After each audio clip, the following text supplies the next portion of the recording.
É verdade, mas pode ser verdade, pode ser mentira. Mas é uma coisa que é indiferente hoje.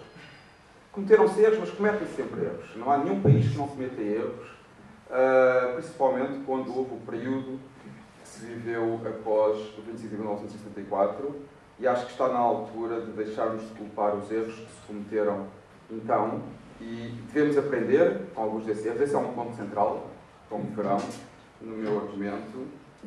Devemos aprender com esses erros, procurar não os repetir, mas deixar de estarmos sempre a olhar para os erros e achar que somos vítimas desses erros. Mas uma das coisas que o momento a seguir ao 25 de Abril, e ainda hoje, de certo modo, se sente bastante em Portugal, há uma tradição antiliberal fortíssima no nosso país. E eu, quando falo de tradição antiliberal, nem sequer estou a defender que deveria existir em Portugal um partido liberal. Não é isso que eu estou a falar. Eu estou a falar de liberalismo no sentido que se refere aos princípios fundamentais das nossas sociedades. O 25 de Abril, para todos os efeitos, foi uma revolução liberal. Porque procurou construir, a partir do 25 de Abril, independentemente das motivações e dos objetivos que quem, na altura, desempenhou um papel importante, o resultado foi uma sociedade mais liberal do que existia. E, portanto, nesse sentido, foi uma revolução liberal.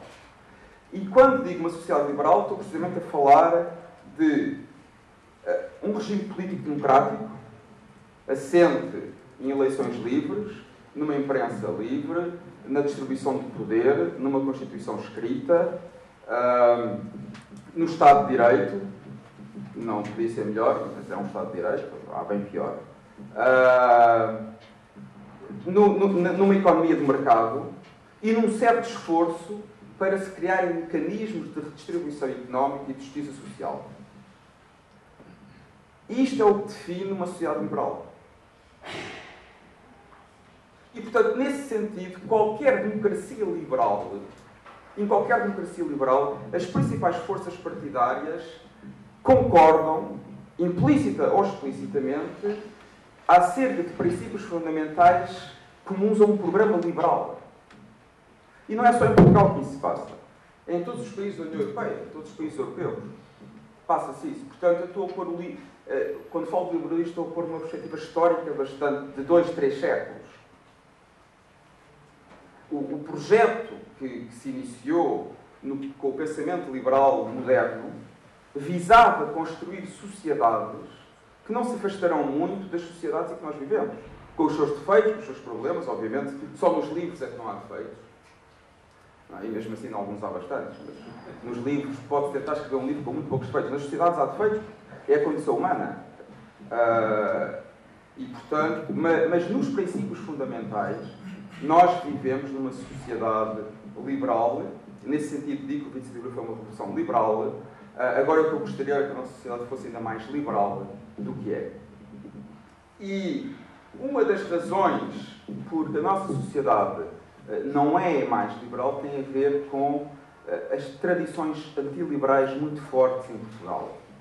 E, basicamente, a seguir ao 25 de Abril, houve 2 grandes tradições antiliberais. Uma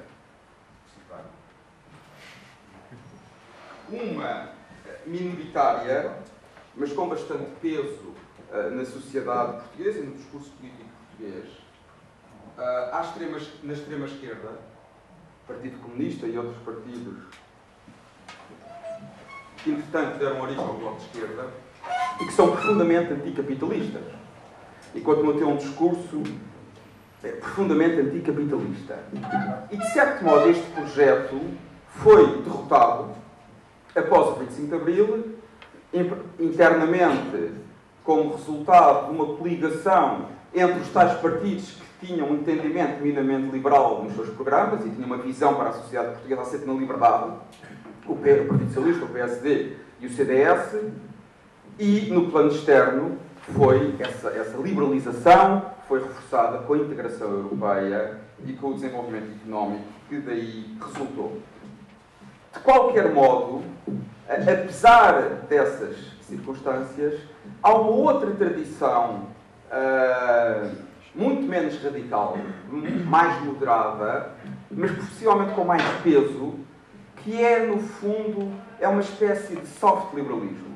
Nós estamos agora, toda a gente usa soft, a expressão soft para tudo e mais alguma coisa, em que há, isso é visível quer no PS, quer no PSD, que são os dois grandes partidos do nosso sistema político, em que qualquer dirigente do PS e do PSD, ou a maior parte dos dirigentes do PS e do PSD, tinha uma grande dificuldade em referir-se ao 25 de Abril como uma revolução liberal. Apesar de terem contribuído para que o resultado dessa revolução tivesse sido uma sociedade mais liberal, apesar de todos eles utilizarem a palavra liberdade e centram o seu discurso à volta da palavra liberdade, e muito bem, o resto, mas depois não dão o passo seguinte, que é uma revolução que é feita à base da palavra liberdade, e o objetivo de liberdade é uma revolução liberal. Pelo menos é assim que eu entendo a história moderna. Houve várias revoluções que não foram liberais, mas não procuraram implementar... a liberdade não era o seu objetivo principal. Poderia ser a igualdade, poderia ser criar uma sociedade socialista, mas não era certamente a liberdade. A nossa, apesar de tudo, foi uma revolução feita à volta da liberdade e procurar criar uma sociedade mais liberal. Mas há, se quiserem, uma falta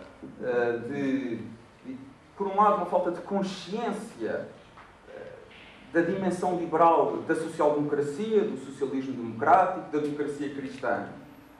E há também um grande ceticismo, ou se quiserem, uma incapacidade de articular um discurso liberal e em defesa do capitalismo e da economia de mercado que deveria ser articulado e que fazia todo o sentido. E nós notamos ainda hoje, e agora a crise é um momento ótimo para se notar estas contradições, que à mínima crise económica, o capitalismo é o culpado. E emergem logo, mesmo entre pessoas que na prática, como chefes de governo, como presidentes da República, como ministros, agiram e atuaram para construir uma sociedade mais liberal, têm um discurso, principalmente em momentos de crise, mas antiliberal e anticapitalista. E eu julgo que é precisamente nestas alturas que é mais importante defender o capitalismo e o liberalismo. E o resultado, e estas contradições de certo modo ainda vêm-se mais no PSD do que no PS. Aliás, o PSD é um partido que ideologicamente tem uma história complicada. De certo modo foi a Internacional Socialista que obrigou o PSD a ser um partido de centro-direita. O PSD não queria ser um partido de centro-direita em 74, 75.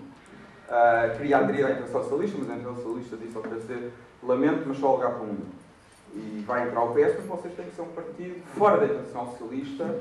E o PSD tornou-se, ou pelo menos tem os votos de pessoas que acham que se consideram de centro-direita, embora não tenham um discurso de centro-direita.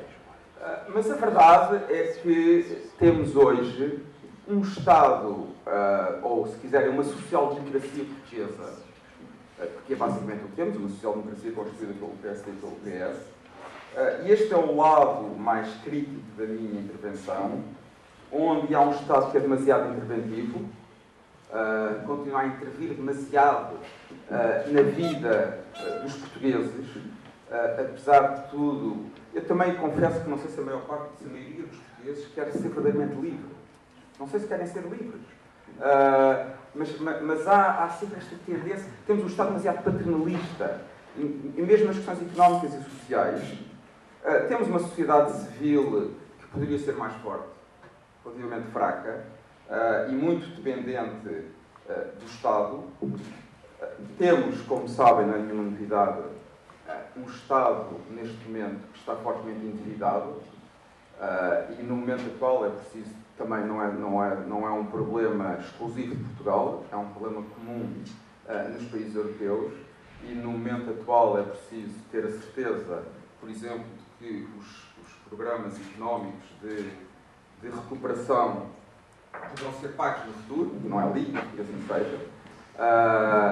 E há aqui uma certa contradição, mesmo uma ironia, quando estamos numa crise que resulta de um excesso de endividamento, quer privado, individual, quer de bancos, e estamos a procurar resolver essa crise aumentando o endividamento do Estado.